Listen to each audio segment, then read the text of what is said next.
We're going to be showcasing the story of a man that immigrated to the USA, just like a lot of other immigrants pursuing the American dream.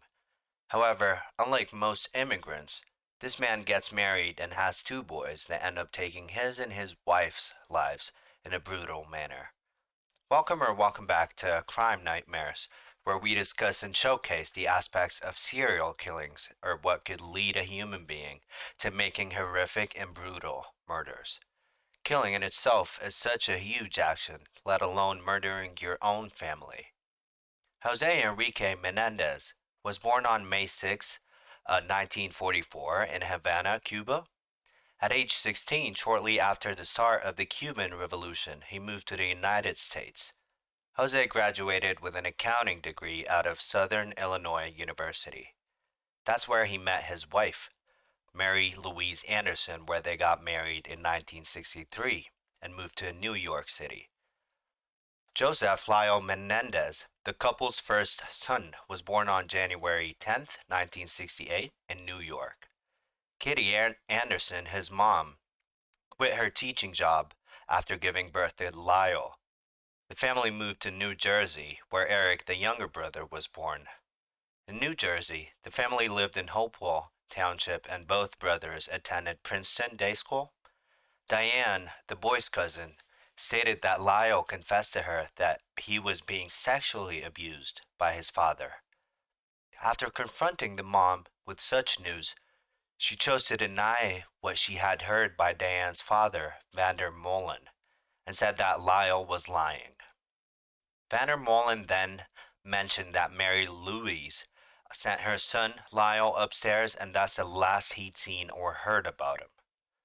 The family had moved to Beverly Hills, California, as their father's corporate job required them to do so. Lyle was on an academic probation in Princeton University for his poor grades, as his brother, Eric, displayed a remarkable talent for tennis at Beverly Hills High School. On the evening of August 20, 1989, Lyle and Eric went into the house where Jose and Mary were standing in the den at their house. Jose and Mary were brutally shot with a 12-gauge shotgun in which Jose had received 6 bullets, and the last one was straight into the back of his head.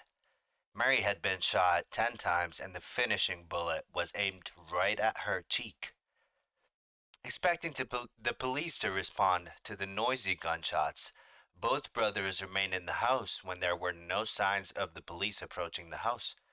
Both boys picked the shotgun shells and left the house to build an alibi for the time of the shooting. After planning the alibi, Lyle went back home and called the police, shouting, "Someone shot my parents." The brothers had stated that they were at the movies watching Batman and attending the Taste of LA festival at the time of the shooting. Nonetheless, police never saw gunshot residue from both brothers, which would have indicated whether they had recently touched a firearm.